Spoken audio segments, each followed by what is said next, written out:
lid on the sheet, sorta changing the beat. I stand alone by my goddamn self. I do my dirt one-on-one. I don't need no help. Long as I got my skills and my health, I keep my Glock on the shelf. I don't need nothing else. Stand alone by my goddamn self. I do my dirt one-on-one. I don't need no help. I'm like, no thanks, I'm good. That's how a nigga do in the hood. I stand alone by my goddamn self. Across the setback, the rinse through his been past sorta bad. Now I'm sweating up in the bullet bag. Go ahead and admit yourself, I want what's in your pockets. You know the routine, my problem that is often I smoking trees to the death of me. Could be the death of see why I write the kid that kid was made eternally. I'm like the devil's child fighting his way into heaven. Been losing the battle lately, bigger caliber weapons. Okay, the truth up for running to be the bad man. Bad clan pushing the past, never washing my hand. I'm out to play with my stock and change. I'm sweet on my bitch, polish up my chrome for a rainy day. I stand alone by my goddamn self. I do my dirt one-on-one. I don't need no help. Long as I got my skills and my health, I keep my Glock on the shelf. I don't need nothing else. Stand alone by my goddamn self. I do my dirt one-on-one. I don't need no help. I'm like, no thanks, I'm good. That's how a nigga do in the hood. I stand alone by my goddamn self.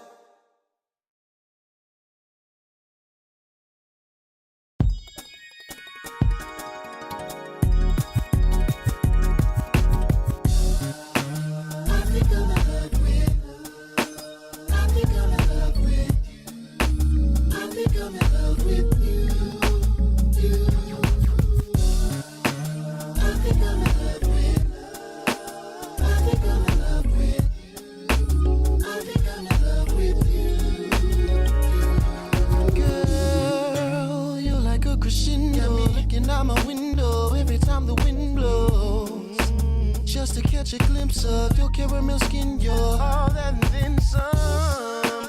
Where do I begin from? You're like the soprano to my tenor. Can I invite you to dinner? Found me a winner and I think I'm in love. Oh, I think I'm in love with you. I think that I'm in love with you, girl. I think I'm in love with you.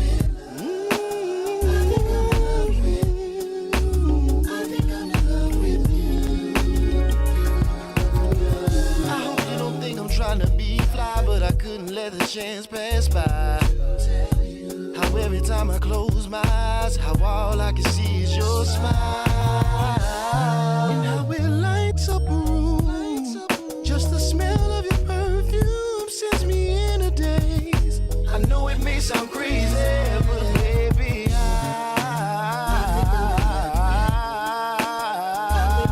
think I'm in love with you.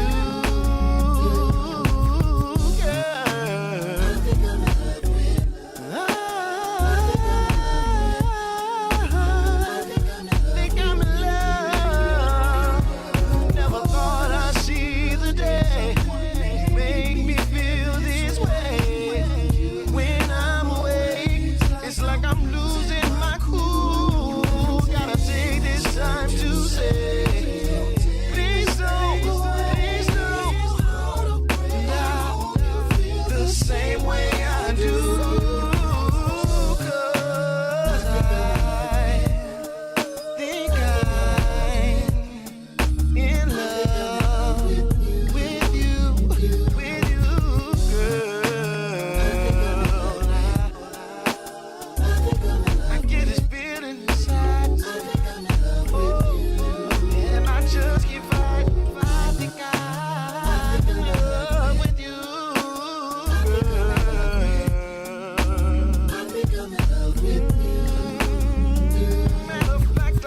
till it's daylight.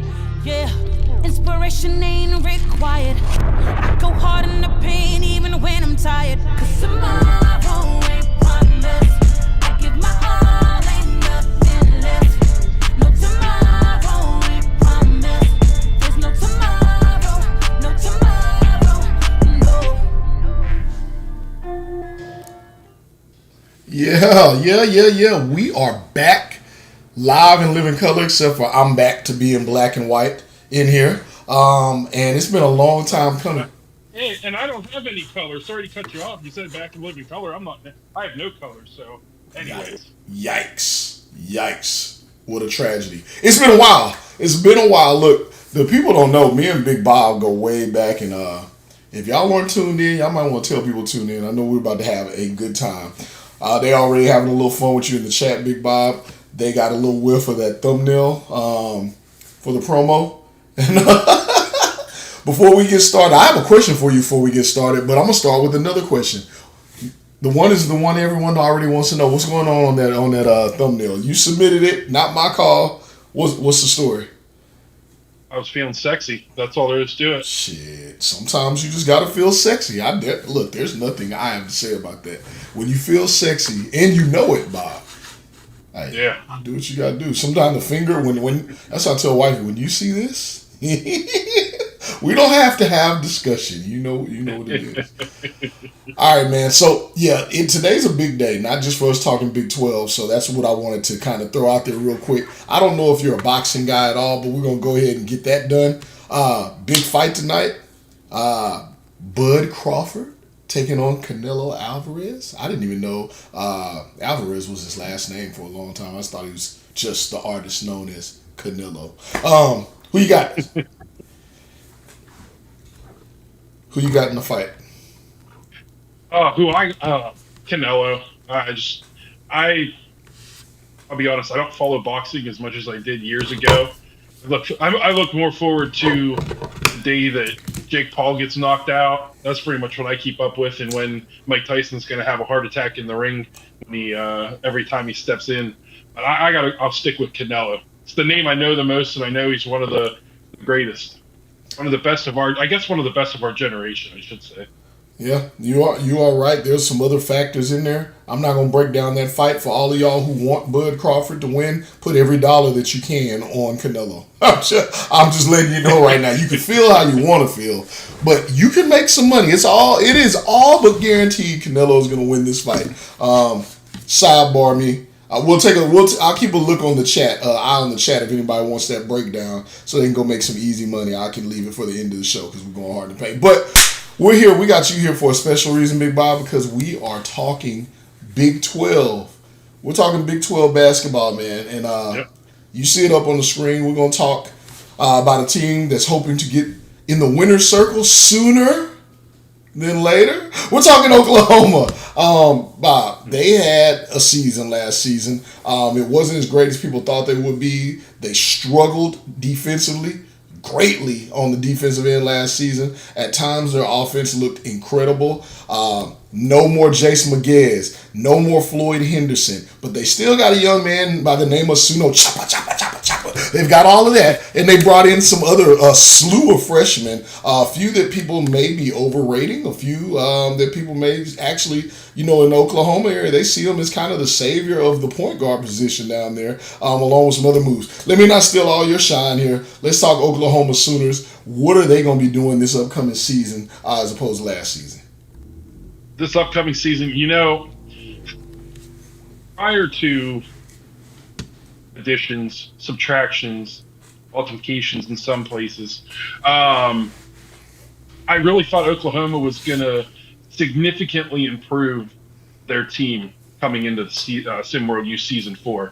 But when you look at, they lost a lot, but they have to fill 8 roster spots, and they did. But imagine having to fill 8 roster spots. I feel like it's going to be more of the same from last season, but I think they're going to improve strictly based on, I think the Big 12 is pretty weak.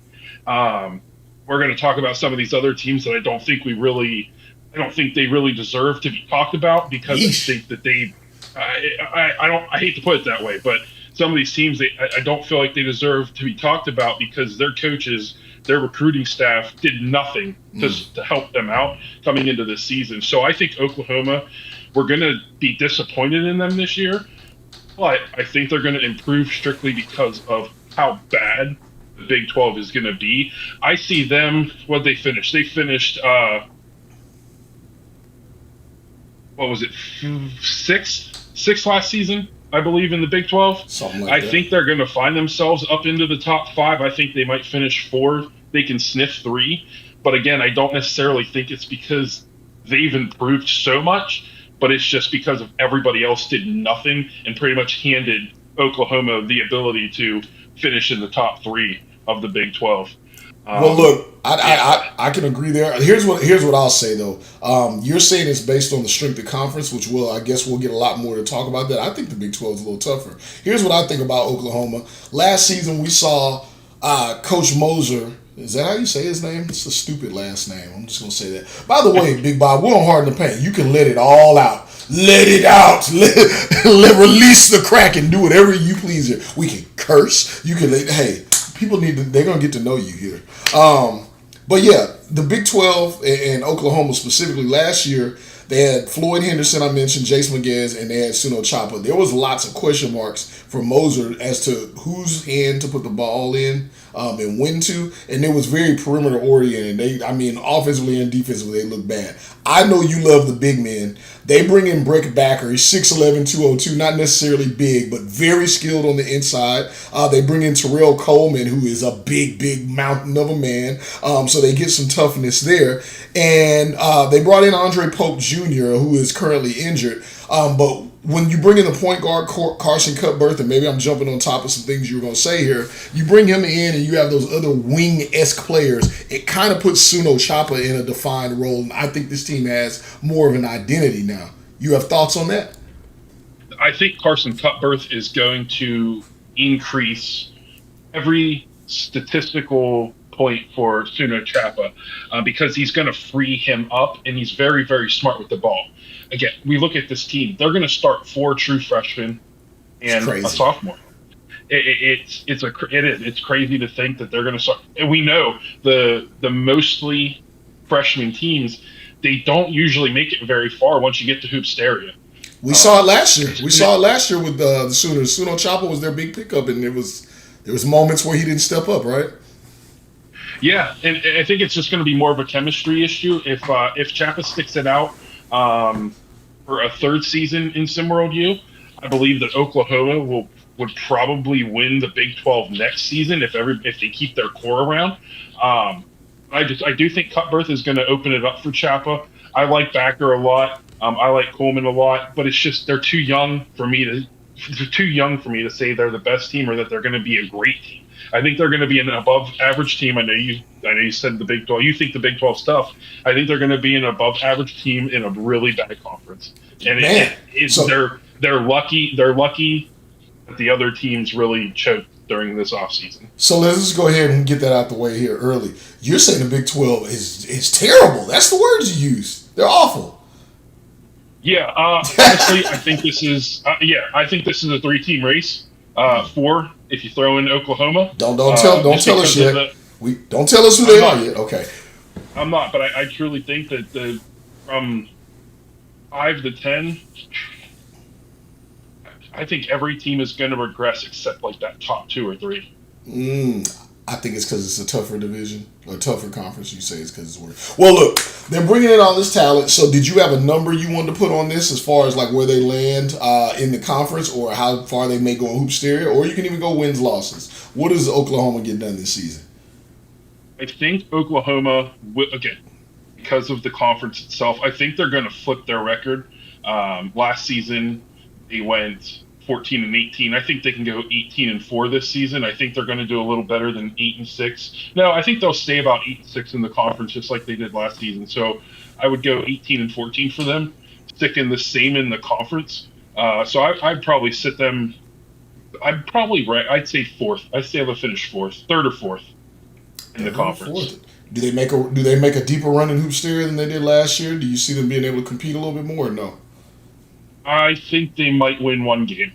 One game. All right, so they don't get into the Super 16. They had a lot of offensive firepower last season, but they still struggled. But defensively, did not get it done. I think they got better defensively. You know, I'm always say defense wins championships. So I think by that they got better, even though they lost all of their scoring, lost roughly 40% of their scoring.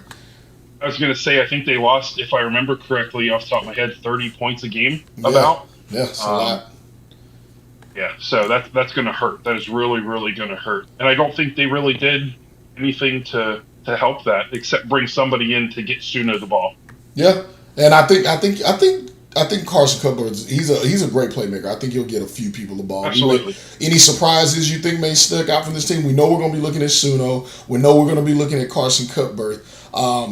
Breck Backer is what we're hearing from Moser. He's going to be another major option. Anything else that you think could be a surprise player, or anyone else you think could be a surprise player on this Sooner squad? I don't. I think they're very top heavy because obviously the only real returning star is Suno. Also, Jarrell Sword, he averaged 8.8 points a game last season, but he's not really going to be a whole lot for this Oklahoma team this year. So Suno Chapman's going to stick out the most, but I think Carson Cutler, I'm going to talk conference in general. I think Carson Cutler is going to give Vincent Magic of Texas a run for his money for top playmaker in all of SimWorld. I said I was going to state conference. I'll say all of SimWorld U. Carson Cutler is going to give Vincent Magic a run for the best playmaker in all of SimWorld U. There it is. That's why we got you on here. We coming with the you look a lot like Rick Blazer. You coming with the hot takes. Coming with the hot take. Let's take a minute just because I saw some people in the chat. Let's throw it out there. We'll shout a couple of y'all out. I see B-Ron Sports in the building. Biff Markham. Suno Chopper, we were just talking about you, sir. Emmanuel Blackman. You keep it cool, Emmanuel. We know how you get down. We got Coach Coach Hub in here. Coach Heesh in the building. Cyrus Jackson is in the building. A lot of people here. Mark Chiz, how you doing, sir? Coach Pope. Coach Reese, we're in early. Yeah, they were in here early, so appreciate everybody being here. Shout out to you guys. I see B-Ron said that Cutbirth will be a surprise. I don't think he's going to be a surprise to anyone. What I'm hearing out of the Big 12, what I'm hearing across SimWorld U is there's high expectations for that kid anyhow, just as a playmaker. So he's bringing back the point guard, so excited about that. Yeah. But let's keep it moving if we can. Do we want to stay in Oklahoma? I feel like we do. I mean, is there another team in Oklahoma? Yeah, there is. I don't know. It depends on what your definition of team is. Let's talk about one of the favorite players to hate in all of SimWorld U, not just in the Big 12. It's time to talk Oklahoma State, and that means that we are talking Jason Crosser. You already know what it is. Jason Crosser, 7'2", 223, perimeter play, and I do mean perimeter play, shoots it from distance. Hasn't shown much on the inside just yet, and I know where you stand on big men. That's why we got you in this Big 12, Big Bob. But they bring back a couple other options. Jordan Stryker was their leading scorer last season. He's going to come back. You still got Jamil Legg there as a senior. And then you bring in DeAndre Daniels out of Colorado. Not a whole lot more on the recruiting side, so we'll get a chance to talk about that. But you said everyone got worse, Big Bob. So does that leave a door open for Oklahoma State and Jason Crosser more specifically? I definitely want to know what you think he'll have in store for us this season. No, I don't think it has opened the door for Oklahoma State at all, or Jason Crosser. It takes me a while to give up on something. And I think it's finally time, after 17 years in the SimWorld basketball pipeline, that I give up on Jason Crosser. His 8 years in SimWorld Prep, his 6 years here in SimWorld U. No, I don't think Oklahoma. Honestly, if my notes are telling it all, my only notes for Oklahoma State is no change. There was no change to this team. They didn't bring anything in that was going to really help them do anything. They brought in Borland, Daniels, Claimer. I don't see anybody who is truly going to help out as a freshman, and I don't see anybody returning that is really going to do a whole lot. Yeah, Jordan Stryker returns 11.8 a game. Jason Crosser returns 10.7 a game. Jason Crosser, for being 7'2", he plays like he's 5'6", and it hurts to watch him play. It hurts. It truly hurts to watch him play. Sheesh. And I'm sure we're going to continue to see. Someone's going to take a shot at him in SWBA because he's 7'2", 223. But he's not enough for this team. I don't see Stryker really doing enough. He might improve to 12 points a game, but I don't think he really has the ability to carry 18. And again, the players that they brought back, even the players they lost from last season, like Beach, they're not losing. They didn't lose anything, but they didn't bring anything. So this is a team that they just stayed stagnant, were comfortable with where they were, and it's going to take them nowhere in this Big 12. They are going to finish in the bottom half of the Big 12, in my opinion. I don't think we have to spend a lot of time there. I don't think we have to spend a lot of time on this team. I'm gonna agree with you as far as the finish. What I am gonna look for though is if Jason Crosser can develop his game at all, and I think even more so than the offensive side, you want to see a guy 7'2" get on the glass more and average at least a block a game in SimWorld U in college ball. That's where they struggle mightily, is just kind of stopping teams from scoring in the paint with some type of rim protection. Even if you're not blocking shots, get your big ass in the paint and get in the way. Like, do something. And that's where they were challenged. On the other end, by Jordan Stryker, was a freshman last year. He was able to put up 12 points a game. I think he'll have a pretty good year in the conference, so I look forward to seeing what he was able to do. He actually led the team in rebounding as playing from the perimeter last season. That's all you need to know about this team right there. I don't know if it says more about Mr. Stryker or more about Jason Cross and the rest of this team, but looking forward to seeing what they do here. I know it's not going to be much. This is more of a player development kind of situation where we want to look at this team. Recruiting wise, I know sometimes you got your ear to the street. Any thoughts on what this team may be looking for in the future in recruiting, or what they need to be looking for? Everything. They need scoring help. They need defensive help. They need coaching help, probably. They need a little bit of everything. There really isn't a specific spot that I would look at and go, Stryker might develop if he spends 4 seasons in SimWorld U. I think he'll develop into a solid scorer for them as a junior or a senior, but right now they need all the help that they can get. They just don't have a star. And you don't always need a star, but you need a lot of good role players to be able to succeed. You look back to the SWBA, the Clippers a few years ago. They had a lot of good role players who did their job, and they did better than everyone thought. There's nobody on this team that I would say is a good role player that would be able to lead this team anywhere beyond a sub 500, well under sub 500 record. You don't have to give predictions. This is going to be bad, right? You don't have to give a prediction here, Bob. Look, let's hit the pause button here early for our chat, though. I see y'all having fun in the chat. We're gonna run this real quick. B-Ron, I know we got the 7-second delay. I need to know if you are locked in and able to kind of keep track for me. Throw in the chat. Just throw in there, yes, absolutely, got your yells or something if you are, because we're about to do something again. We're gonna try and make it fun. We did this on a Saturday afternoon. Bob cleared his busy schedule. Bob had the buffet popping today. He had to hit the buffet up.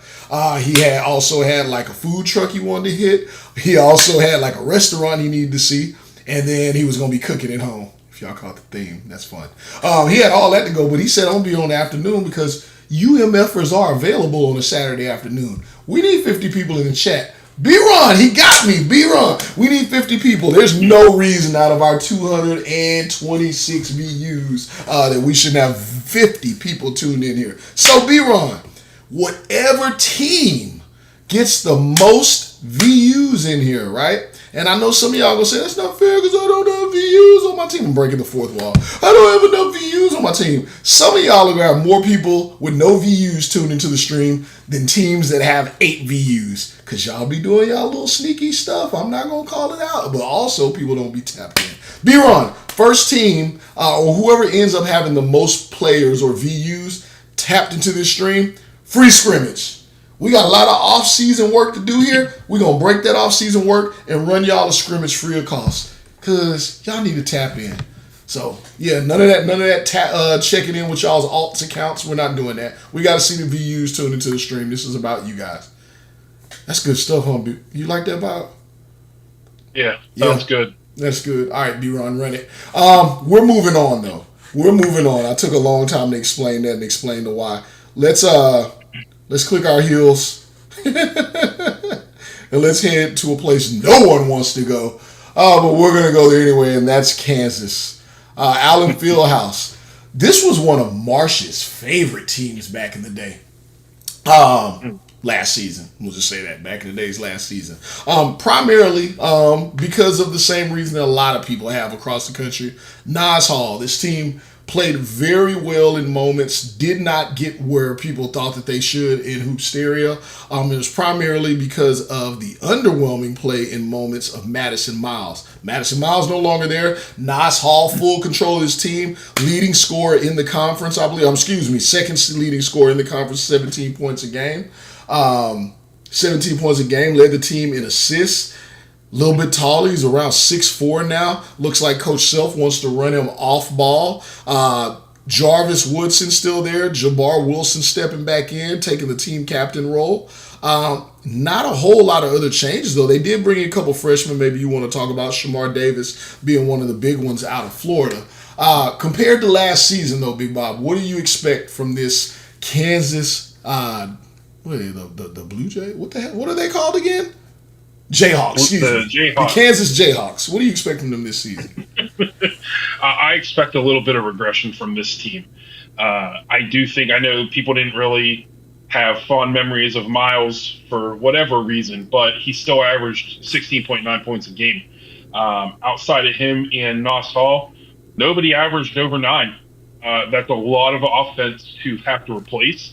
I don't think Shamar Davis is going to do that. They've also lost Charles Pinkard, who was, I believe, their leading three-point shooter last season. How could I forget that? I'm so sorry. Yeah, that was big time. I don't think they have done enough to remain the clear-cut number one team in the Big 12. I think that Nas is going to need somebody to bounce the ball off of a little bit. He's going to need a little bit of a partner, and I just don't see him having that this season. I do love Jabbar and Jarvis. I love them back in their SimWorld prep days. I think that they're going to continue to improve. Their seniors this year, so they better improve. I think Kansas, just based off of having two senior leaders in Wilson and Woodson, they're only going to drop. I think they'll drop to number 3 in the conference. I don't think they're going to hold on to number 1, but I do think there's two teams that are going to jump ahead of them. With Oklahoma potentially being a third, truly. I think Kansas is the number 3, number 4 team in the Big 12.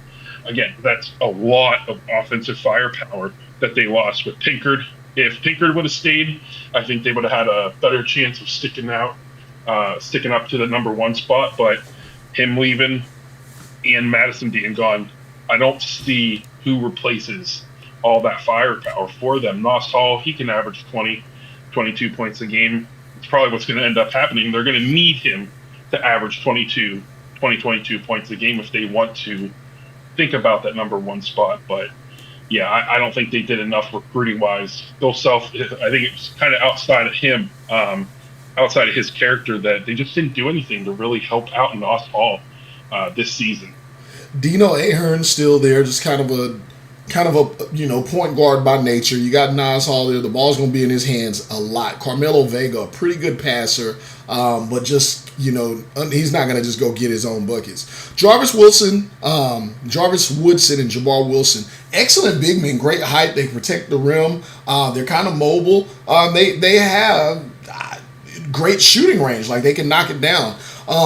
Shamar Davis, though, I guess I'm listening to you talk to him. Do you think Coach Self is going to give him the opportunity to see if he can showcase his abilities and maybe if he can step into some type of role? Maybe he's not going to be a knockdown shooter, but just another option for this team? Or is he going to have to earn his stripes with a coach who generally says, hey, freshman, you have to get it how you live? I don't really know honestly, I don't know where Shamar really fits in to give him the ability to do that. Not that Coach Self is going to not give him the opportunity, but that means you got to take Nos Hall, maybe have him run point guard for a little bit, so I don't that know if you want that. That shot's that's the thing, is that you have to do some crazy things with this team. I don't see him really being successful right now at small forward. I don't think Carmelo Vega is a star or anything, but I just don't think Davis really fits at that particular position. But I think that's where, if Carmelo Vega slips up, I think that might be where we see Shamar Davis being slid into. Maybe giving Hall a little bit more space, because you can have Davis on the outside, give Hall a little bit more room to work with. Maybe not have to force it so much, but that was probably the biggest complaint for Nos Hall this season, was he was forcing way too much. And I think he's going to have to force even more now, because I don't think he's really going to trust the team now that the two other high performing, for sure Miles being gone. And I just think Pinkard would have taken a lot more off him this season. I think we're going to see a more aggressive, probably a lower field goal percentage Nos Hall this year, not because he's not good, but because he's going to have to force a lot more. Yeah. Well, we shall see. So what do you think that leads to season as far as record or running Hoopsteria in the conference, what have you? I think when it comes to their record overall, I'm looking at like 18-19. I think they're going to be sitting around there with Oklahoma. I truly think they're going to be battling with Oklahoma for that number 3 spot. I still think they'll probably hit double digits for the conference, 10 wins, around 10, 9, between 9 and 10. I don't think they're going to drastically drop.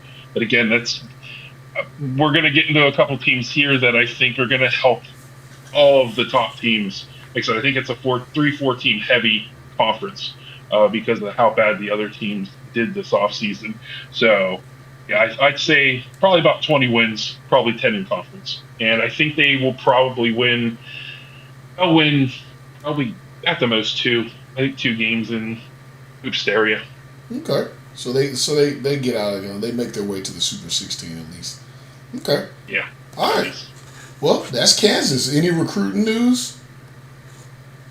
I think thoughts? they need for the future, and it's going to all depend. I don't see Hall being there after this season. Yeah. Let's say he leaves. You got Jarvis Wilson. Why I keep saying that? Jarvis Woodson, Jabbar Wilson, they're gone after this season as well. Camden Gilroy, not a big time player, but he's a big guy. There's a chance he could probably leave as well. May test himself out there. What do you think they're looking for with 4 spots? I think not because they didn't do it now, but because of all the players that are going to be leaving. They're going to be looking at a whole fresh team next year, in my opinion. They're going to have to find 2 solid bigs. I don't see Whitlock's going to slide into he'll slide into center next season if they don't bring somebody else in. But yeah, I don't see Whitlock and Gilroy being able to come anywhere close to replacing Wilson and Woodson, what they bring to the court. And the loss of Nos Hall, who we assume will probably go in the top 5 in the SWBA draft. I think Kansas next season, they're going to be looking at everything, and we could see a huge, huge drop-off for them next season, probably bottom 5 of the Big 12 next season, if they don't really hit that recruiting trail hard for everything. Well, before we move on, Bob, we have a unicorn moment. It's like, y'all, hey, shout out to Big Bob, too. For y'all that don't know, Big Bob has moved halfway across the country. He did so successfully. So big move, big lifestyle change for him. So congratulations to you, Big Bob. Can I tell people what crappy state you're in? Yeah, sure. He's in the awful state of Minnesota. Yeah, that's where he is. He's gonna be eating some odd meals. I don't know. You're gonna turn into burgers only, because some of the meals up there they're gonna throw you for a loop. You're gonna be like, "What? Where are the burgers?" So exciting stuff. So let me ask you. There's an exciting moment. That's what I was leading to. Do they have a state lottery in Minnesota? State lottery? Yeah. Yeah, everybody has the state lottery. Do they? I wasn't even aware of that. Well, you need to go play the lottery where you are. I do too. So does everyone. Because Ethan Letterman is in the stream. Oh, Ethan Letterman. Thank you. Thank you for showing up, sir. We are glad to have you in the building. Anytime that you grace us with your presence, it is a lucky day. Shout out to Ethan Letterman. We'd like to see you more often, sir. Go hard in the paint with us. Just tune into the streams. Hell, we're all for that. So good to see you, sir. Shout out to you. So let's go to the only team in Kansas, or the only worst reason to go to Kansas than to be just to be there at all. It does get worse. Let's talk Kansas State. Jersey's pretty cool, court's pretty cool, team not so great. When you think about Kansas State, you're going to think about a couple of players. You're going to think about Roscoe Scarlett, 16 points a game, 3 assists. He gets after it defensively, really quick hands. Last year he ran point guard. Looks like Coach Tang is going to run him out there at the scoring guard this year because they're going to need it. When you think about this team, you also think about Anthony Wilson, big man in the middle. I told you we're going to talk about big men today. 7'1", 243. 8 rebounds, led the conference in rebounding, high elbows, and all he ever really says is get the hell out of my way. And people do. This team, though, freshman-wise, didn't make a lot of noise in recruiting. They brought in one of SimWorld Prep's favorite, Hair Canada, and Justin Shooter McGavin was turning more into a defensive type player down the stretch of career, but we know he can shoot it. We know he can knock it down. They also brought in Molly Thomas, who they had very high expectations for as a scorer, but he's out injured. Not sure he's going to be out. These kids come in, man, they don't put that work in, don't test their bodies, they get injured, and they're out before you know it. And then they brought in Tyrell Wallace. But nevertheless, not high expectations, didn't perform well last season. Where do they land in the Big 12 this season, Bob? And it did finish number 4 last season. They did finish 18-14, 8-6 in the conference. I think they stay about there. I don't see them. I think McGavin, if used properly, is going to really, really help this team out. Obviously, Coach doesn't have him starting right now, but I think he's going to have a hard time keeping him off the court because they're going to need somebody. He's a great three-point shooter.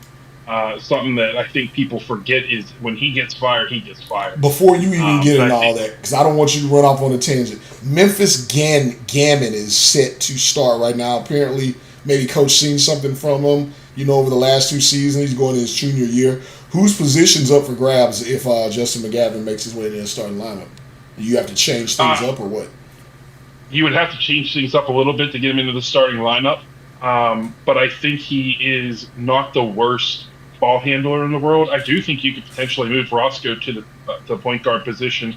Honestly, we're in a positionless basketball world. So I think you have Roscoe, McGavin running the ball up if that's what needs to happen. But I think Memphis Gammon's spot on the court would be the one that would be given up. I just think, again, with the talent that McGavin has shown, both on the improving on the defensive side of things and as well his three-point shot, they need to bring in a replacement for Clark. I mean, that offense that they lost from him heading into the season, George Clark, 14.2 a game. They have to find somebody to replace that, and the only person that I see right now on this team that can bring that replacement, just based on scoring, is McGavin. I know he's a freshman, but they have a lot of older players around him that I think that they're going to be able to lift him up. I mean, you look at their roster, they got 4 juniors and a senior. For bigger schools, that's not what you really see anymore. You usually see a lot of younger guys. Kids don't like to stay around. But, I mean, obviously with VIL and things like that, that's going to be changing a little bit. But, yeah, I think very easily and very early in the season, I think we could see Memphis Gammon losing his starting spot to Justin McGavin for the offensive threat. Fair enough. One note about this team, when they were competing very well last season, they had some really great games and some competitive games against tough teams. There was a guy on this team named Nathaniel Zilberman who would load up the clip, and he would just shots from everywhere. Like, he would catch fire. 50% from 3. That is That's some excellent shooting. And the thing that's different about SimWorld U and SWBA, Big Bob, for everybody that just watches stats instead of basketball, Anthony Wilson, only 6 points a game, right? Is he an offensive threat? No, but in college basketball, you do want to have a big guy. He's 7'1". They still got to guard him, and he's willing to get down there, which forces a double team. You dump it down to him. I think Tang will do that more this season because it worked later in the season. Force that double team, and now you got to figure out who you're going to close out on. Justin McGavin's in that game. That's where he'll earn it. Then you got Zilberman, and then, of course, Scarlett. You were going to say? Yeah, no, and with the good thing with Anthony Wilson is I think you always need – your big guys need to have vision. Not going to say he's obviously the best. He's not Joker out here, but he is their second leading when it comes to assists in a game. And he's going to really open things up for those guys on the outside. Absolutely. He's going to be good for them down there. Willing passer for sure. It also helps when those guys knock that shot down too. It only counts for an assist if it goes in. My son had to help me understand. I said, why don't you pay? He was at practice. Why don't you pass them the ball? It's like, you get $5 per assist. And he was like, well, Dad, they can't shoot. Like, they can't score. I got to go get it on my own. All right, man. I'll see if you're telling the truth. He was telling the truth. All right. Did we talk predictions yet? Do you have predictions, or you want to jump to any recruiting thoughts on this team? We did not. I will say prediction-wise, I think this is a conference with a clear-cut top two, and then I do think I know I talked about how bad they were. I think it's clear-cut top two, and then I think we got about three in the middle who are going to be battling it out for that third spot, and then 4 really, really bad teams. I think we can see them anywhere from 4 to 6. I really think they'll be between 4 and 6, but I'll say that about a lot of the teams. Okay. All right. Recruiting, what do they need to be looking for? Or have you heard anything in the streets about any major recruiting that they're doing? They're going to have to replace Roscoe Scarlett, who is one of the best players in all of the Big 12. But I think that McGavin can turn into that for them. And that you mentioned with Anthony Wilson, you need that big guy down low. He's that willing passer. He's not going to jump out on the points per game. He's not going to be averaging 10 points a game or anything like that for you. But you're going to need to replace that size down low. They have Tyrell Wallace, who might be able to slide into that once Wilson goes. But we obviously haven't seen anything from him yet. But I do think they'll need to find McGavin a partner down the road. Zilberman, like you said, I think he had over, was it 67? I think he had 67 3-pointers made last season at that 50% clip, which is pretty great. I still think they'll need that one more guy to kind of alleviate pressure off of them, but I don't think Zilberman's the guy. I know he's done a really good job at the three, or making threes, but I think that he did that because you had a Roscoe Scarlett and a George Clark really taking all that pressure away from him. And I don't think they're going to have that next season unless they bring in maybe one more star scorer. Gotcha. A lot of scoring needed here in the Big 12. A lot of scoring. Another team that's I'll just, before, not to cut you off, that's what the Big 12 is known for in all sports. Every sport. SWU football, no defense, all scoring. Oh, well, they need to get back to their roots. That's a fair call. Before we talk about another team that's going to struggle to manufacture points, let's clear something up here. Number one, shout out JetBlue. JetBlue, I'm not talking the airlines, him and his brothers. Congratulations making it on SimWorld Oceania.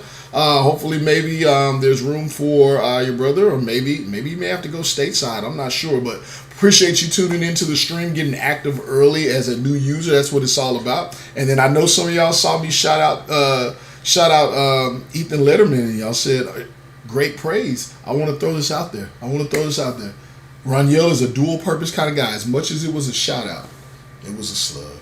It was a little bit of a slug. I don't often see him. We don't see him enough. It was passive aggressive. I want to see if he's still going to stick around the stream if we see any more comments, because we know what y'all do. Y'all come get your little check in out, and you think that our algorithm isn't seeing how long that you're tuned in. So y'all come check in, and then you tap out of the stream, and you hurt the business.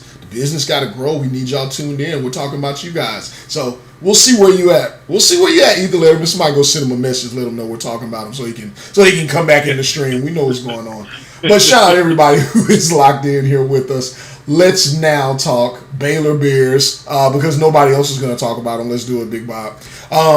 This team did struggle last season. They did bring in Mardon, a highly recruited player recruited out of Texas. Deshaun Jameson's still going to be there. Still no team captain named. We expect it to be him more than likely. Red Joyner's coming back for his next season. They bring in Xavier Mann. I have a feeling you may talk about him. And they got a big man in the middle that we like a lot. It goes by the name of Aaron Payne. Besides that, they lost Tristan Holmes, who was a big time, their primary scorer last season. Lot to work with here for Coach Scott Drew. Big Bob, how's it going to pan out for him and why? This is one of the two worst teams in the Big 12. They were number 2. They were number 9 last season when the season was set, when it was all over. And I don't think it changes this season. I look at the team, and they really have no star on offense. And I feel like you in the Big 12, you really need to have that star on offense, or you're not going to do a whole lot. You can't expect freshmen coming in, Don or Mann, to take control of this offense from the start. I think they have one of the best defenders in all SimWorld, U and Payne. But Aaron Payne's defense isn't going to carry Baylor to a winning record or a run in Hoopsteria. I would like to see him expand a little bit on offense. Hopefully, Coach gives him that opportunity.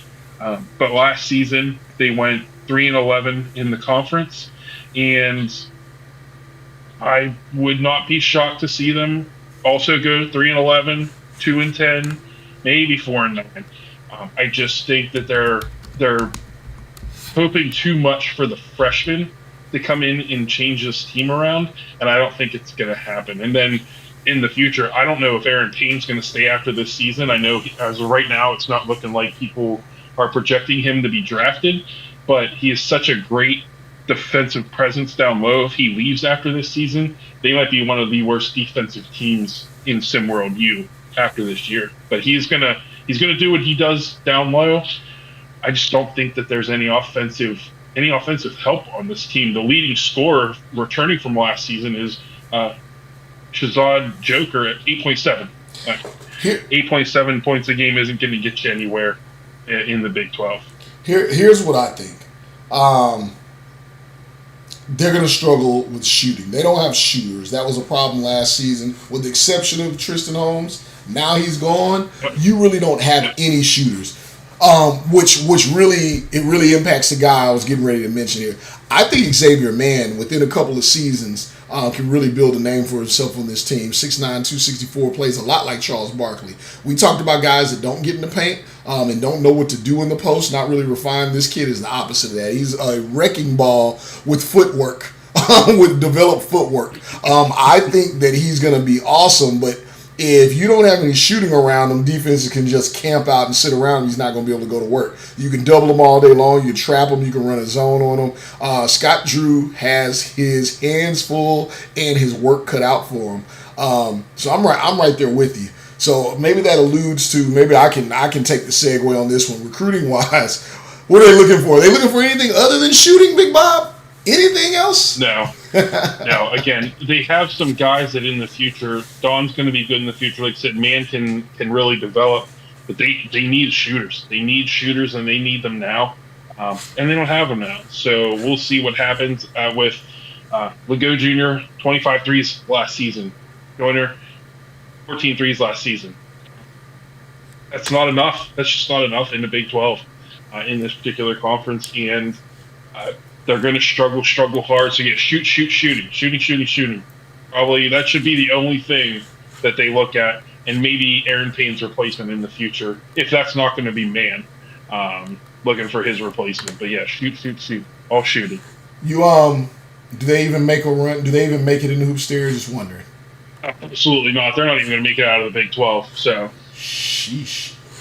They don't even make it out of the Big 12? What does that mean? No. What does that mean? It means exactly what you think it means. They ain't making it out. They might forfeit the rest of the season after the first couple games. You hear that, Baylor? Y'all hear that? Any of you kids out there wanting to be the man on a team, right? As long as the coach is being honest with you, you got to vet through that. Get with your legacy group agent. Go to Baylor. There's a lot to do. I'm lying. There's not much to do. But you can be an integral part of a team, and they're going to need it. Let's not talk about them anymore. Let's talk about another struggling team. Actually, Big Bob, as we start going through this, you're not lying. Big 12 is not looking so hot outside of a couple of teams. Let's talk Dayton basketball. I didn't even know that this was an actual school or what it was. I didn't know this for a very long time. But apparently it is. Do you even know what their mascot is? Just wondering. Is it an airplane? I don't know. I'm asking so I can know, Bob. I think it's an airplane. Pretty sure. An airplane. Effing ridiculous. Keyshawn Blazingame. I'm a big fan of this team. This kid, I do like his game. I got some chance to see some of his highlights. 6'4", 215. He just really reminds you kind of like a modern day. He's not Luka Doncic, but just that oversized guy that can play make and play anywhere between the 1 and the 3. You figure out where you want to play him. He led them in rebounding, offensive boards, and assists. Did not lead the team in scoring, but it was his freshman year. But he was right up there playing alongside some of these other guys. They brought in some freshman talent. We can get to that as well. But Deontay Poland's still there. That's 14 points a game. That's some work in the post. That's some work from the perimeter. He can knock down the outside shot. And they still have River Rose, who I like a lot this season in his seniors year. He'll be gone after this team's leading scorer. And Cash Ruffin. They brought in a freshman crew that included Jaden Salas. I see Monte Parsons tapped in here, so I'm going to go ahead and let the world know. Jaden Salas has been Monte Parsons' arch nemesis for what we've seen in open runs that have gone viral and maybe some practices and different things back in the day. Looking forward to seeing that matchup in the future. He seemed like the only guy that really could contain Monte Parsons, the now number 1 recruit in all the SimWorld Prep in high school. They also brought in Malachi King. This kid can absolutely pass the ball. We talking about point guards here. So I'm excited. All that trash talk I just had to say about Dayton, Bob, I'm kind of excited. How are you feeling about him? Well, first off, I'm just going to, since I think we need something positive to talk about, because there's not going to be a lot more positive coming out after this from me. Their mascot is Rudy Flyer. He is a pilot. He's a pilot? Close. Huh. I mean, he had some pilot classes on or something, but yeah, that's just a little fun fact there that I had to look up real quick. But yeah, Dayton got River Rose, Poland, Blazingame. I think those 3 personally, with them losing their top scorer in Bynum last season, I think that those 3 are going to be able to hold the offensive side down for Dayton. I think Jaden Solis, who is going to get the start as a freshman at center, I think he is a solid pickup for them. I don't really see them making a whole lot of noise, though. They're not the worst of the worst, but I just don't feel like they've done enough to be able to battle with. I think like your Kansas and your Oklahoma are still going to finish higher than Dayton. Even though Dayton did finish number 3 last season, that was with a 9-5 conference record, which it's not great. They finished 16-15. Is where again the conference as a whole, you got your 1 or 2 at the top, you got some okay teams, and then a lot of trash at the bottom. I think Dayton regresses when it comes to where they stand at the end of the season. So yeah, I think Solis is going to do. He's going to do what's expected of him as a freshman. They're not going to lean on him too much. They don't need to lean on him too much. I think this might be the best spot for a freshman that we've talked about in the Big 12. Obviously, Oklahoma, adding anybody with Suno Chapa, that already alleviates a little bit for them, and I'm speaking specifically of Carson Cutbirth. But when you look at who landed in the best spot as a freshman, I think it might be Jaden Solis because of Rose and Blazingame and Poland. They're going to lift him up from the very beginning. He's not going to have a whole lot expected, and he's just going to have to go out there and play. Just go out there and play. As long as he shows up, he's going to do what he needs to do. But I think Dayton's an average team for this conference, and I think I'm going to predict probably like a 6 a sixth finish for them in the Big 12. Do they make it in the hoops area? I think that they might sneak into hoops area, and if they sneak into hoops area, I do think they can upset somebody in round one. Yeah, I think they have Cinderella talent. Yeah. Do you want to talk about these guys anymore, or would you like to move on? I don't have a whole lot of negative to say, so I think it's really hard. So I think that. Did anybody catch that? I hope y'all caught that. If y'all don't know Big Bob, he used to be called the critic because no one brings the critique like Bob. He said, I don't have anything negative to say, so it's kind of hard.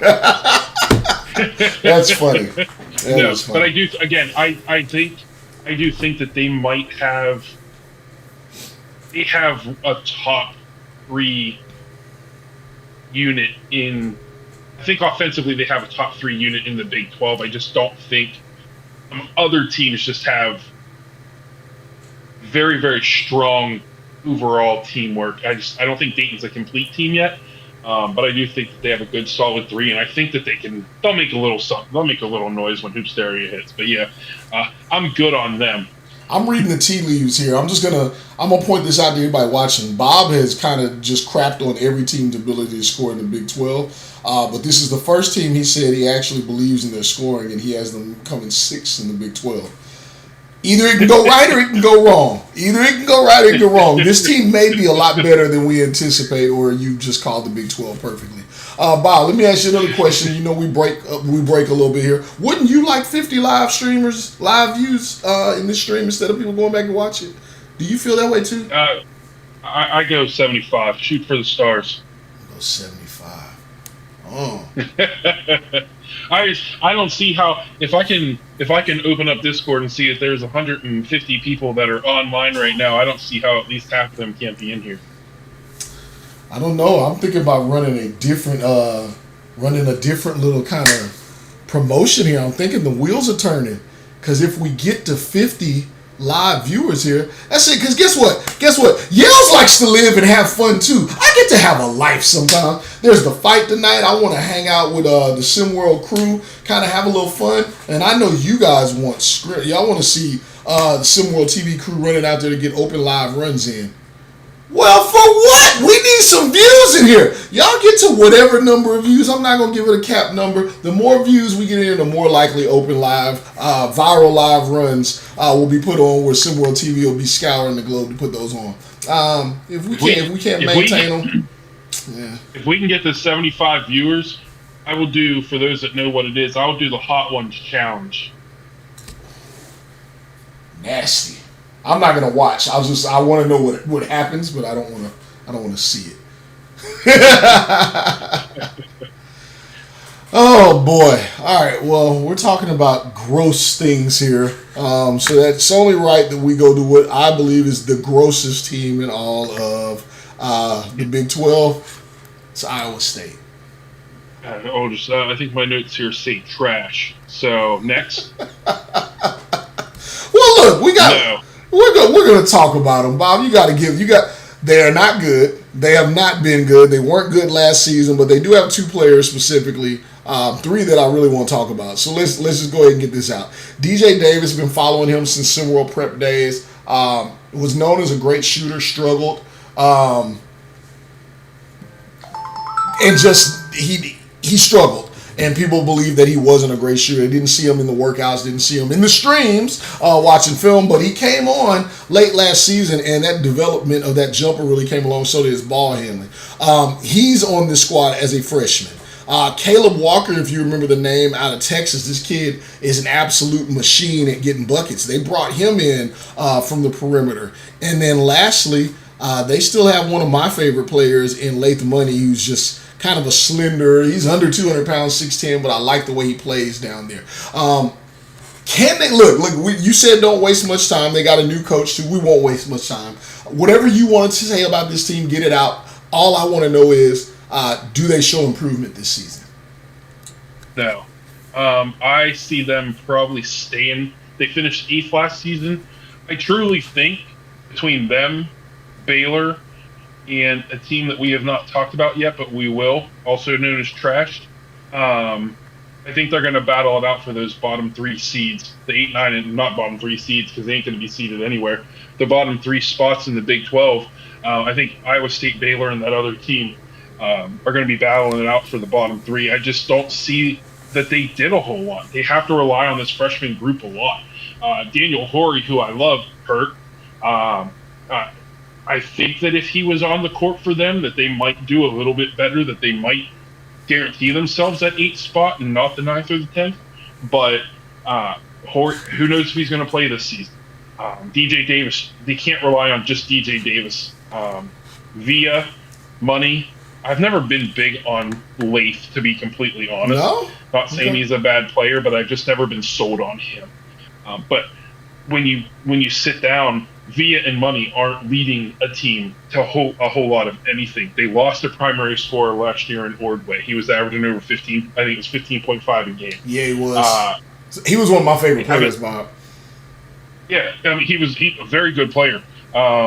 He was a top player, obviously not the top or in like the top 5, but he was a top player in SimWorld U all last season, and they just didn't do anything to replace him. They tried with bringing in Horry and Davis, but you lost half of them already. So I don't have any faith in Iowa State doing anything. And Coach Christensen, he's going to have his hands full trying to keep them out of the basement this season. Fair enough. We don't talk about anything else. I'm not going to ask you any more questions about this team. That's what I said. I think it's awfully ballsy of Iowa to have the balls to not only have a University of Iowa, but to say, let's double down. Let's have an Iowa State. Yeah, Iowa. Just end it in Iowa. That's good enough. There doesn't even be Iowa State or Iowa Tech. Get out of here. It's not the only state. I think the only state that does it. Penn State University and the University of Pennsylvania. Makes sense. It's Pennsylvania. It's a real state. Texas State. These are states that are real state. Iowa's. There's not enough. You needed another sports team in a city that's comprised only of the athletes that are on the field and court. Like, come on, man. Come on. They needed something else to round out the cornfields. I guess so. Let the cornfields roll, man. You make the money. You don't. I don't know. I don't know. All right, well, look, let's keep moving here. Let's talk a little TCU. I see people getting a little raucous here. They want to talk some Texas teams. Y'all know where I'm at with it, so let's do it. Let's get into TCU a little bit here. Yeah, TCU, good team. They lost one of their leading scorers last season. Good team. TCU, good team. I don't think we watched the same team last season or this offseason. I like their talent. I do. Okay. Am I wrong for that? Go ahead. I'll let you talk. Are you wrong for that? If I had a dumpster, I would literally light it on fire right now and just write TCU across it. All right, go ahead, Bob. Do your thing. Craig Gibson's gone. You still got Nene Gibson there. Maybe you're right. Let's go. What has Nene done? We have talked about Nene Gibson from the time he stepped onto the court in SimWorld Prep to now, and he has done nothing but regress every single year. He has not. We talk about him being potentially a top 5 player, a top 10 player, and every year he proves to us that maybe he just doesn't have the heart. Again, he should be able to lead this TCU team to a couple of conference wins, which he did last season, 3-11. Great job, TCU. Great job, TCU. Great job. 3-11 last season in the conference. Couldn't even hit double-digit wins overall, 9-21. He has done nothing but let every team that he's played for down because he never lives up to that potential.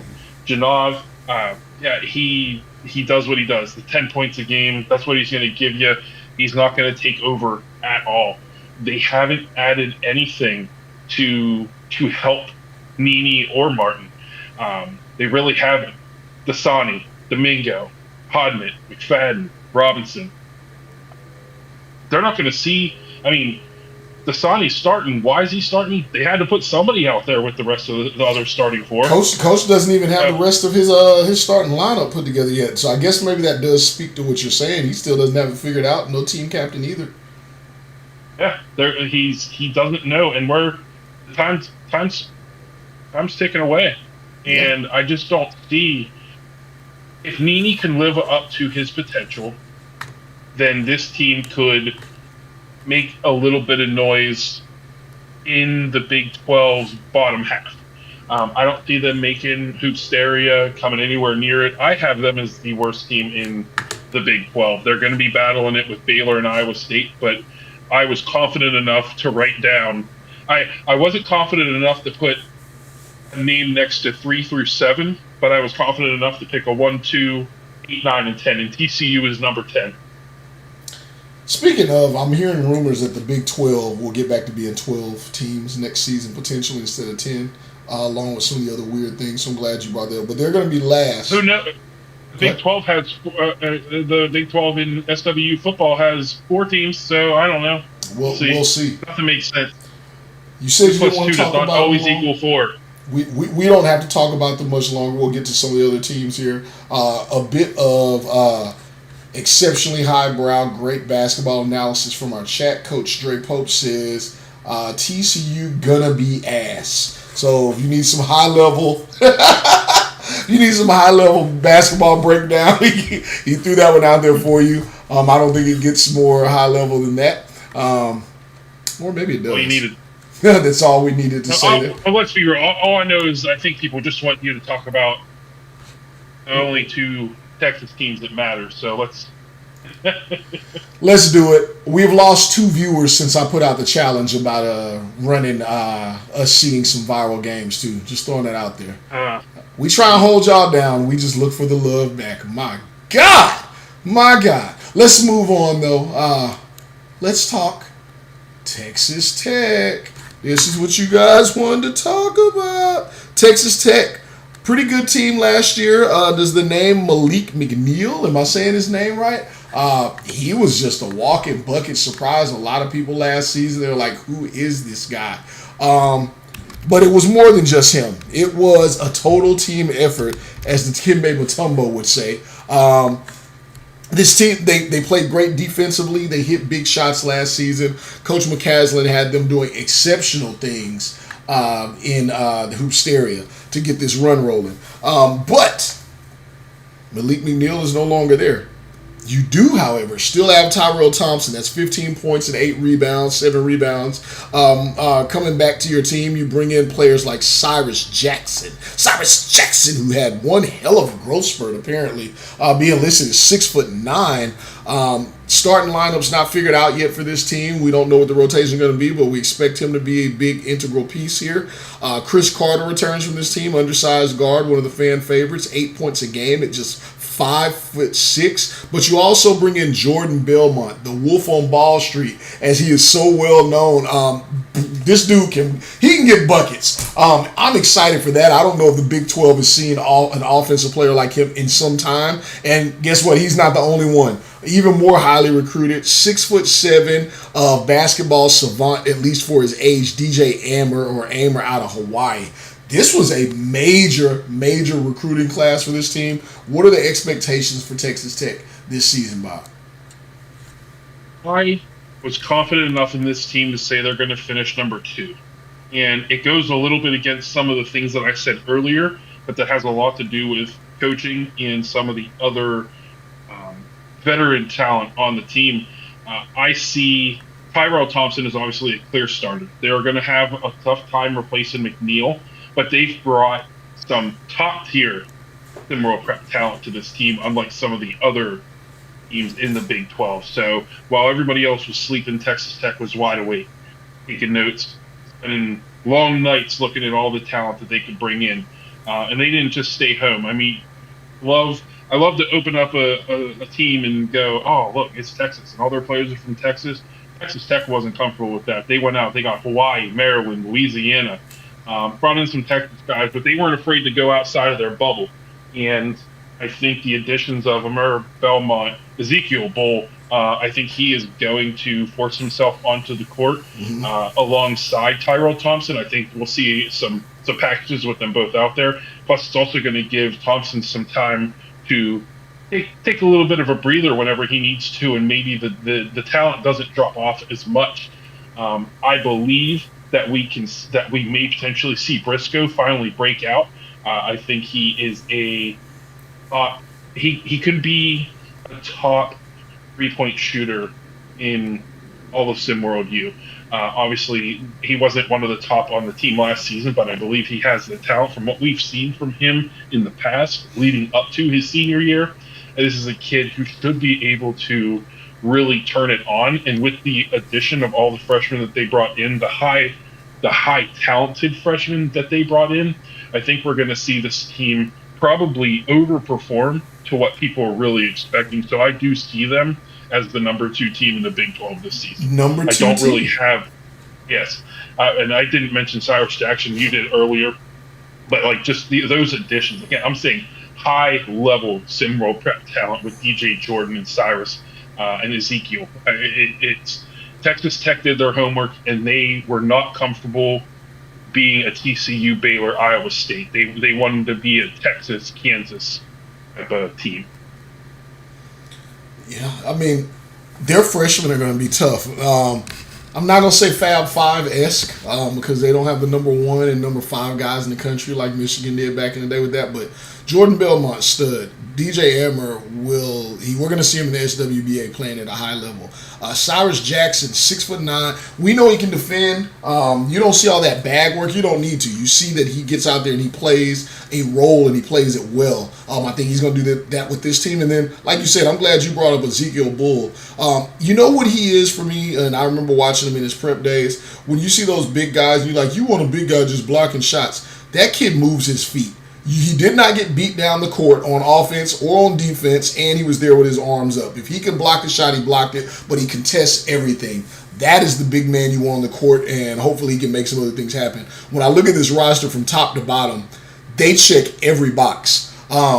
So they're gonna, and I think I know where you're leaning. There is their number 2. If their freshmen can look anything like mature, they can contend even further. But just the fact that they're leaning so heavily on freshmen is probably why you have them demoted. Is that accurate? Yes, like I said, and I will have a full, because as we sit here and talk and I think about things a little bit more, I'm going to give my full what I actually think the Big 12 is going to finish next season. And yeah, I think I have to demote them a little bit because of the amount of freshmen on the team. There's going to be chemistry issues.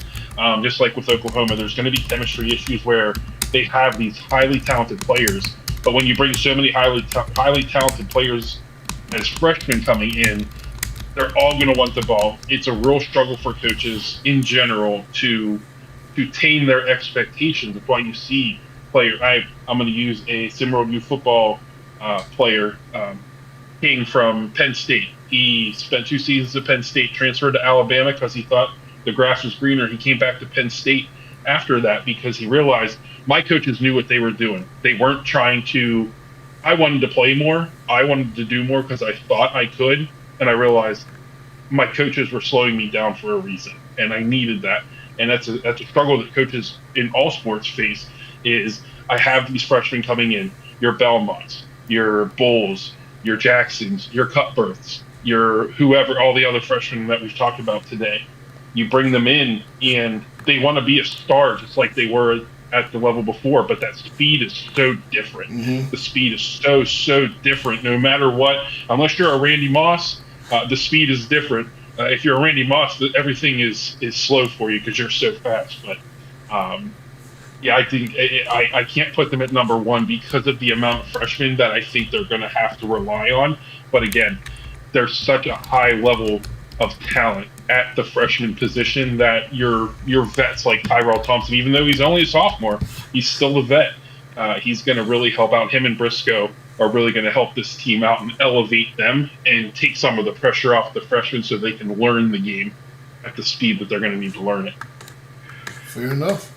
All right, so you got them in number 2. The countdown is over. We're going to talk about what most people think is going to be the number 1 team in Big 12. Why? Because they were so damn good last season. Some people said they got robbed out of their final game in Hoopsteria.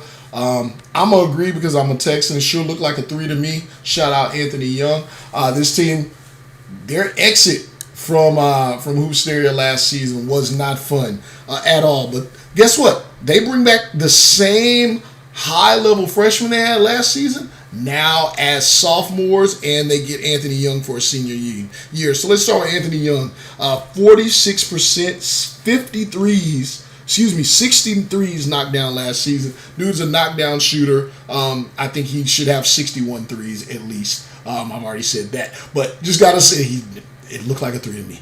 Vincent Magic returns, one of the more exciting point guards in all of SimWorld U, not even just the Big 12, coming back with another year of experience under his belt. And, of course, the number 1 scorer in all Big 12, one of the most exciting kids. He's expected to be a top 3 pick in the draft. King Arthur, for those who know back in the day, we called him Big Daddy Lat. Big Daddy Lat. Arthur Lattimore, 6'9", 230, of North and South movement, and a Toyota Dunkathon if you need it. No longer is their big man in the middle there, but they still have Junior Espinoza, Lionel Burgess, who's the team captain. They bring back a lot from what they had last season as well as Chris Yardley. They did also bring in some very talented freshmen. So I'll let you talk about it, Big Bob. What is your expectation of this team? What does Rodney Terry have to work with? And whatever you want to tell us, give us your thoughts. Yeah, I think just based on the 3 returning starters, well, I mean, not 3 returning starters, all 5 of their starters of the 5 that are expected to start this season, I think with Arthur Lattimore, Vincent Magic, and Anthony Young, I think that is the clear-cut top 3 duo trio in the Big 12. I don't think there is anybody more ready than those 3. I think Oklahoma has the talent. Texas Tech has the talent, but Texas has shown what they. I mean, you got a lottery pick, a top 3 pick, potentially the number 1 overall pick in Arthur Lattimore. Vincent Magic is the best pure point guard in all of SimWorld U. He's the best facilitator in all of SimWorld U. Anthony Young, in my opinion, an elite 3-point shooter. I know that he hit 60 this season, a little under 50%. He hit 46%, but I think he is an elite 3-point shooter. I know team captain Burgos. I don't want to be a jerk because he's still a kid, but I don't really think he should be the team captain. But that's a story for another time, I guess. The addition of Morbauskis. I am a huge Morbauskis fan. I think that he's not going to start for this team, but I think what he's going to bring off the bench, he's going to give those guys that need a little bit of a break. If Arthur Lattimore needs a little bit of a break, he's going to be able to provide that. And with Anthony Young, give him that little bit of a break. I think he is a very, very athletic, talented player. They didn't bring in an elite recruiting class. But I think with the elite talent that they have there, and they've already played that one season together, I think this is Texas' season to win the Big 12, and make a run in Hoopsteria. I think this can be a 3 or 4 round winning team. They can make it. I think they'll make it to the. I think they could make it to the quad truly, with the talent that they have. And this is, again, if Texas Tech wasn't so young, if they didn't have so many freshmen, I think they'd give Texas a little bit of a tougher time there at the top. But it's hard to bet against Arthur Lattimore, Vincent Magic, Anthony Young. And I think Chris Yardley is a great defender, a little bit undersized. I really wished he would have grown a little bit from his SimWorld prep days, but he did. But I think he's a very good, maybe he's more of a, I'm not going to call him Dennis Rodman, but he's a Rodman type, 6'5". I think he can guard everywhere. Yeah. But, yeah. Well, after being bounced in the first round from Marquette, and I mean, that was really just an ugly loss, do you think they'll carry a chip on their shoulder, or if they get to Hoopsteria, is that kind of pressure going to be on them again to really is it going to weigh on them? What do you see from the character of these kids? The pressure is going to be on, but I don't think they're going to let that pressure get to them this year. I think they needed that loss in order for them to move forward this season. I think it's one of those things where everybody talks about how great you are, how do you face that adversity? And I think mentally, Lattimore, Magic, Young, I think they have the mentality that they're just going to come out here and do everything they can to prove everybody wrong and make sure that it doesn't happen again. I don't see them getting bounced in the first round. But there's a lot of teams I didn't expect to see bounce in the first round. You never know what happens any given day on the court, on the field, on the track, wherever. If anything can happen. But I think they've learned from that loss, and I think they're just going to get better. They finished last season 25-7, 11-3 in the conference.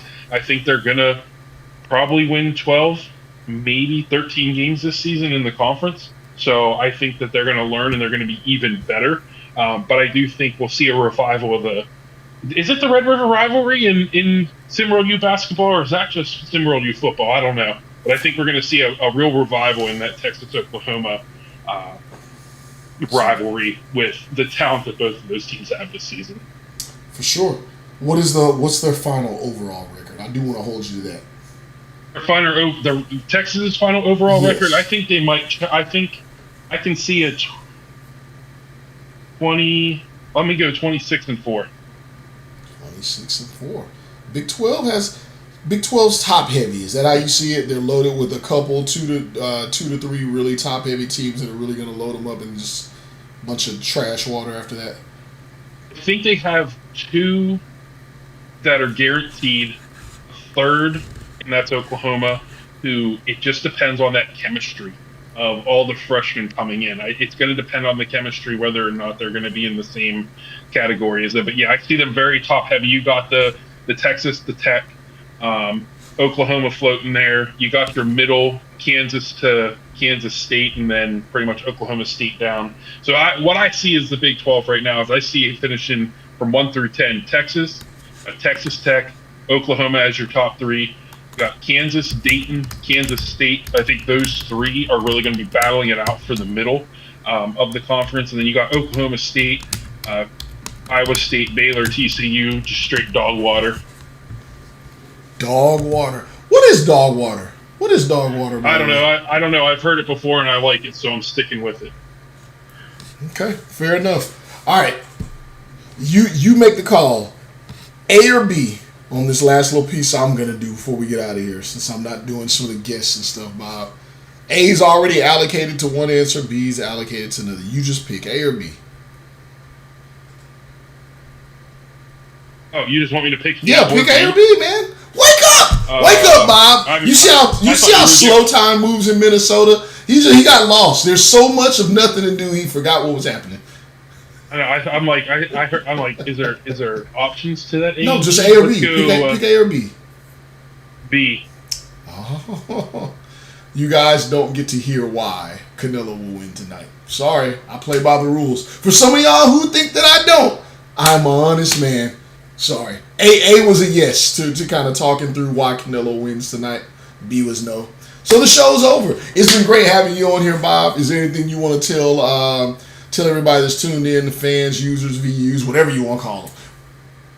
No, I just appreciate everybody tuning in. Hopefully sometime we can get to that 75 so I can do that Hot Ones challenge. Whether or not we get to that 75, I'm going to probably end up doing it on a around the table anyways at some point. But I just appreciate everybody for listening, joining us. I know, unfortunately, it's easier to point out all the bad than the good, so I know it was a lot of bad talk today. But we're in for a great season of SimWorld U, and I look forward to everybody being a part of it. Absolutely. Appreciate everyone who's been tuned in here. We'll get the tallies up on who's going to get that free scrimmage, since apparently that will be the only SimWorld action shown this weekend. Appreciate all you guys, Bob. It was great having you on. Haven't seen your face on here in a while, so miss it. I may have to make an appearance on Around the Table. I don't know what y'all got to eat over there, so we'll have to see what happens. For Hard in the Paint, I'm Yells. This has been Big Bob, and until next time, SimWorld Sports is the only place where you can see the game, be the game.